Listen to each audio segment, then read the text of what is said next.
Were you alive, and do you remember this day in history? I didn't realize you. Okay, hey, let's do that again. Before we move on, so one more time, let's go through the sequence of events. At about 8:45 Eastern Time, a plane crashed into the foremost of those towers that are the World Trade Center. We have a report now that it was a plane that crashed into the Pentagon, and we have a large fire at the Pentagon. The Pentagon is being evacuated as we speak now. The White House. Well, I was in middle school when the two towers were struck. I remember seeing it unfolding on television. They actually turned all the TVs on. We were able to watch some of it. And then eventually the administration made the decision to turn that off. And I believe we went home early. The main thing I remember, though, because I didn't have a lot of grasp on travel or any of that, or terrorism especially at that point in my life, the main thing I remember is a conversation I had with my dad. And he said that historically, when terrorists hijack aircraft, they only do so because they're trying to get from point A to point B. They literally aren't doing it to kill other people or themselves. They're doing it so they can escape or find asylum in a different country, and they let everyone go. But this was unique because we were faced with an enemy that was willing to end their own life if it meant they could do a great deal of destruction. In this case, I think they killed roughly 3,000 Americans.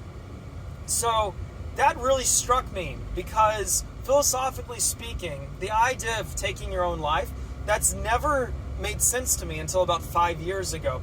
Because as you study, say, evolutionary theory, natural selection, survival of the fittest, you come to understand that there's no place for suicide in that.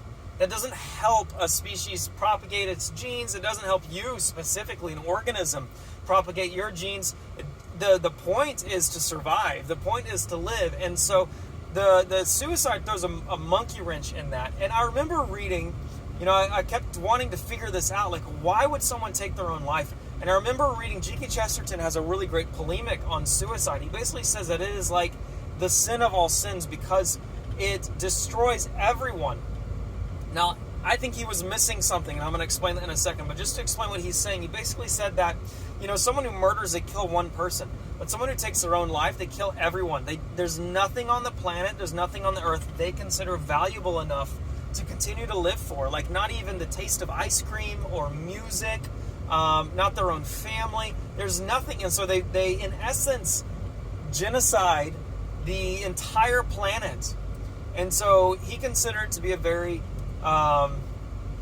selfish act, and that's kind of the vein I held on to for a great majority of my life, is that these people are just selfish. They're just thinking of themselves, and they could have done something with their life other than wasted it. But 5 years ago, my wife suffered from postpartum depression after the traumatic birth of my first daughter, and she got to a point where she started having those thoughts. And I came to understand through her experience and my experience, experiencing what she was experiencing, I came to understand that she's not selfish. She actually she's convinced she's doing the right thing. Like she thought that I would be better off without her. She thought that our daughter would be better off without her. That the right thing, the good thing, would be to end her life. Now that's how twisted and backwards the thought structure becomes for someone who is in that zone, who is in Great Depression and they're thinking about taking their own life. What I didn't really understand even until about 2.5 years ago is that this was demonically influenced. You can talk to my wife about this and she will attest that she was oppressed by an evil spirit. There was an evil spirit that was convincing her that that was the right thing to do. And she has lots of convincing proofs about this, and she was actually delivered. My mom prayed for her, and that spirit left, and she was immediately, miraculously freed. Like, immediately freed, completely changed. All those thoughts were gone. They never came back as far as harming herself or harming our child. And so you peel back, the thing that philosophy can't account for, the thing that evolutionary theory can't account for, the thing that even psychology really can't account for, even though it tries to. the spirit realm is there. It exists. It is always looking for ways to kill, steal, and destroy. This is John 10:10, what Jesus said Satan does. He comes to steal, kill, and destroy. So he wants you dead. He wants those around you dead. And whether you can get that, from one way or another, you doing it or someone else doing it, that's his end game. That's his end goal. He wants to separate you from God, to sever your tie with him, to lure you with temptations, to force fear upon you, to lure you with ideas of low self-worth and self-hatred and all these things, to crack some sort of door, to get some sort of crack in your foundation, to take you down that path. And so thinking back to, those terrorists, they were obviously under the influence of our enemy, obviously under the demonically influence, to be able to take people's lives, take their own lives in such a horrific and tragic circumstance. So that really changed us as a society.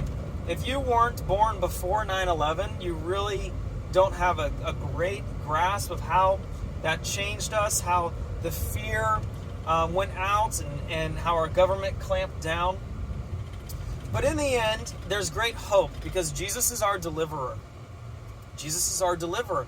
And so if you're that person and you're struggling with thoughts of suicide or self-harm or anything like that, then come out tomorrow. Tomorrow we're doing Freedom Night.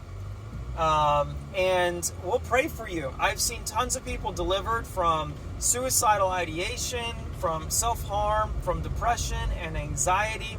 These are evil spirits that are causing this. And Jesus has given us the keys and the authority to have deliverance in our lives and freedom from it. And in fact, I'll do a whole video on my testimony sometime. The only reason I'm a Christian today is because Jesus freed me from depression instantly, miraculously freed me from a spirit that had me oppressed and living in depression, despondency, and going down a very dark path. That light broke forth. So come on out tomorrow, and we'll pray for you. And if you don't watch this video in time and you want prayer, hit me up. I would love to pray for you.